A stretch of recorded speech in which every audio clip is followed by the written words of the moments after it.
Voilà, alors, bonjour tout le monde. Je dis bonjour tout le monde. C'est présomptueux. Pourtant, je mets en ligne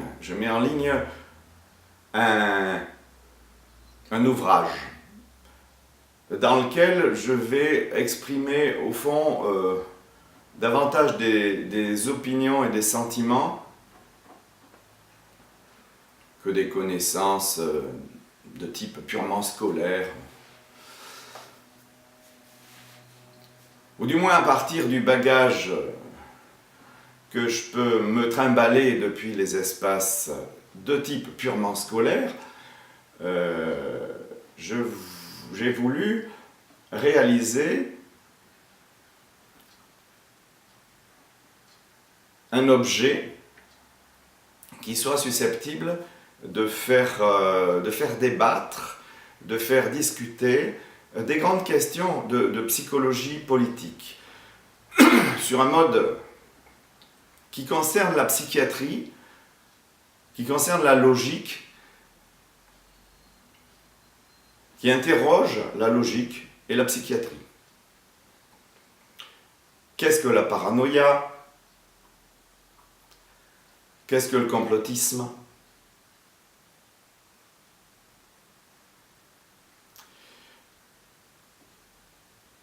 Et dans quelle mesure nos différentes positions et nos différentes actions, et notamment politiques, impliquent-elles ces montages que sont ce qu'on appelle ces psychoses, quoi. Alors, je dis bonjour tout le monde, j'aurais pu dire bonjour chers amis, ou bonjour les gens. J'évite a priori toute formule de ce type parce que ça a des relents terriblement électoralistes, et ce dont je veux parler dans ce développement, c'est avant tout la question de la nuisance de l'élection des représentants dans le système républicain, dans la démocratie ou pseudo-démocratie que l'on croit avoir à portée de la main. Je voudrais véritablement essayer de développer avec des arguments logiques, politiques, psychologiques, le pourquoi de cette nuisance de l'élection des représentants à notre niveau, au jour d'aujourd'hui, dans les civilisations développées auxquelles on croit appartenir, plus ou moins. Voilà. Et je m'adresse donc au plus grand nombre. Alors je dis, je m'adresse au plus grand nombre de ceux qui pourraient potentiellement passer par là et suivre ces développements dont je parle. Dans ce plus grand nombre, je m'adresse à ceux qui vont partager l'opinion que je viens d'émettre et que je continuerai d'expliciter, et puis à ceux qui ne la partagent pas et qui ne vont pas manquer, bien entendu, de me faire le reproche de ne pas aller dans les sens intellectuels et logiques qui leur semblent les bonnes mesures pour la vie sociale qui est la nôtre. Voilà, alors, c'est vrai qu'il y a ces deux consistances de la République qui sont la République en puissance, c'est-à-dire justement la façon dont chacun de vous se positionne en public dans cette possibilité de prendre acte de ce que je baragouine là. Et puis il y a la République en acte, c'est-à-dire la République en représentation, celle dont au fond j'ai horreur.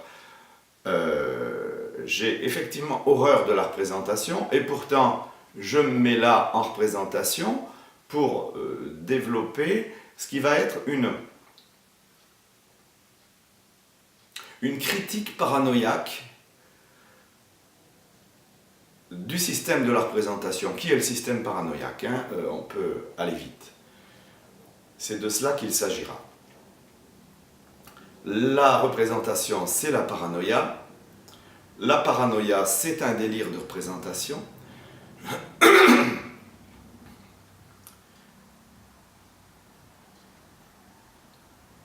À l'opposé de cette paranoïa, il y a politiquement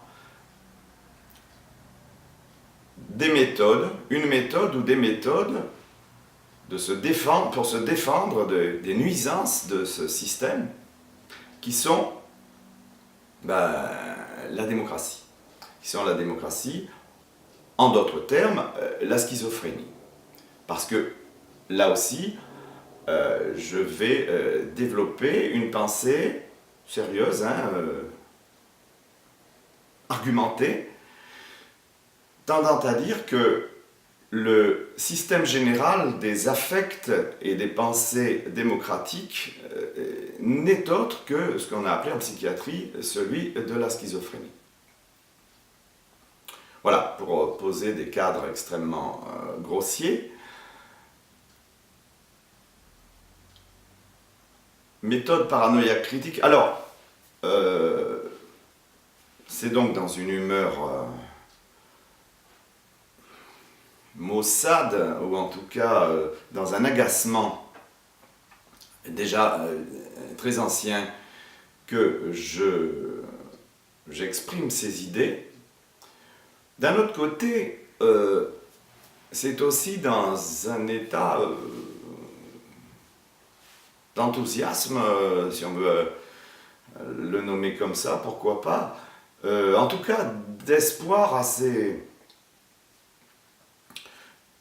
peut-être trop grand, mais dans un état d'espoir au regard du développement de cette pensée intelligente du plus grand nombre qui a eu pour effet qu'on atteigne le 40% d'abstention à l'élection Macron.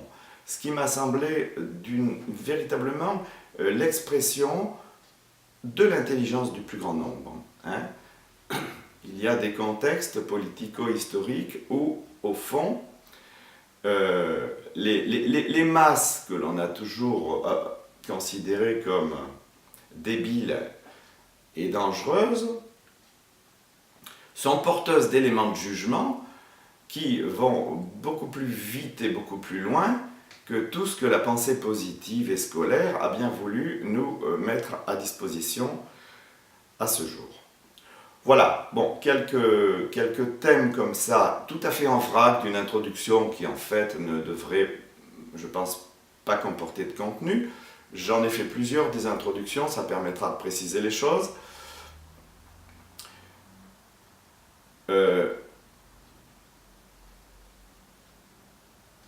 Il est fondamental pour l'avenir de nos civilisations, pour la qualité de la vie de nos enfants, si on peut espérer avoir pour eux quelque chose qui s'appelle encore une qualité de la vie. Tout mon propos a un prolongement écologique, je le dis à l'avance aussi, je ne le développe pas ici, mais tout ce que je dis s'entend aussi à l'étage écologique dans cet ouvrage.